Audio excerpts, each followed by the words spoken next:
दोस्तों, जिस तरह से भारत चीन और पाकिस्तान के संयुक्त खतरे का सामना करने के लिए अपनी मिलिट्री कैपेबिलिटी में हर दिन अपग्रेड कर रहा है और सीमा पर अपने इंफ्रास्ट्रक्चर को भी मजबूत कर रहा है, ये देखकर चीन और पाकिस्तान अच्छे से समझ गए हैं कि भारत इनकी मंशा को अच्छी तरह से जानता है और उन्हें काउंटर करने के लिए हम हर कोशिश करेंगे, जिसमें अब भारत ने एक काफी बड़ा विकास करते हुए सभी को चौंका दिया, क्योंकि अब इजराइल से वह हथियार भारत को मिल चुका है जो सीमा पर भारत को काफी बड़ी ताकत देगा। दरअसल दोस्तों, लेटेस्ट मीडिया रिपोर्ट के मुताबिक अब भारतीय वायुसेना ने 4 हिरोन मार्क II ड्रोन को अपनी सेवा में शामिल कर लिया है, जिनकी तैनाती पूर्वी सेक्टर के एक फॉरवर्ड एयरबेस पर कर दी गई है। बड़ी बात तो यह है कि जिस स्ट्रेटेजिक लोकेशन पर इन ड्रोन्स को तैनात किया गया है, वहां से ये एक ही उड़ान भरकर चीन और पाकिस्तान दोनों के खिलाफ कार्रवाई करने में सक्षम है, जो भारत को इस वक्त हवाई क्षेत्र का कंट्रोल देता है, क्योंकि ये ड्रोन कोई आम ड्रोन नहीं बल्कि अपनी श्रेणी के सबसे ताकतवर आम ड्रोन है। हेरोन मार्क II अपने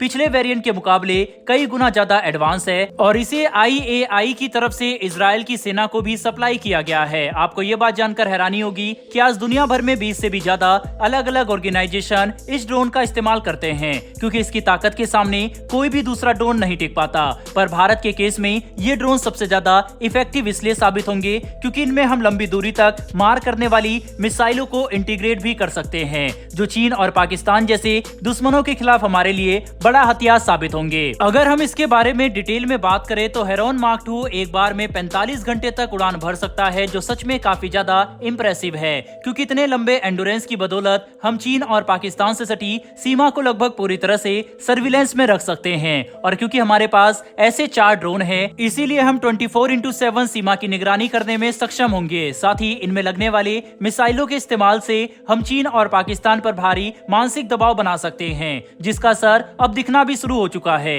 दोस्तों, हेरोन मार्क II 35,000 फीट की ऊंचाई तक जाने में सक्षम है, जिसके इस्तेमाल से हम इसे चीन से सटे ऊंचे पहाड़ों वाले इलाके में भी आसानी से ऑपरेट कर सकेंगे, जहां पर ये हमें चीनी सेना के फॉरवर्ड पोस्ट और लोकेशन के बारे में बहुमूल्य जानकारी देने के साथ साथ जरूरत पड़ने पर उन्हें लॉन्ग रेंज मिसाइलों से टारगेट भी कर सकेगा। बता दें कि ये ड्रोन एक बार में 250 किलोग्राम के हथियार ले जाने में सक्षम है और इतने हथियारों के बावजूद ये 200 किलोमीटर प्रति घंटे से भी ज्यादा की रफ्तार पर उड़ान भर सकता है। वहीं पर अगर हम मौजूदा हालात को समझने की कोशिश करें तो भारत अपने ड्रोन फ्लीट को मजबूत करने के लिए लगातार बड़े कदम उठा रहा है, जिसके तहत हमने अमेरिका के साथ $3 अरब से भी ज्यादा की कीमत पर 31 MQ-9B ड्रोन खरीदने का फैसला किया, जिस पर पाकिस्तान और चीन दोनों को ही आपत्ति है, क्योंकि ये देश अच्छे से समझ चुके हैं कि भारत के पास मौजूद इजरायली और अमेरिकी ड्रोन के सामने इनके पास मौजूद ड्रोन कुछ घंटे भी नहीं टिक सकते। साफ है दोस्तों कि भारत लगातार अपने ड्रोन फ्लीट को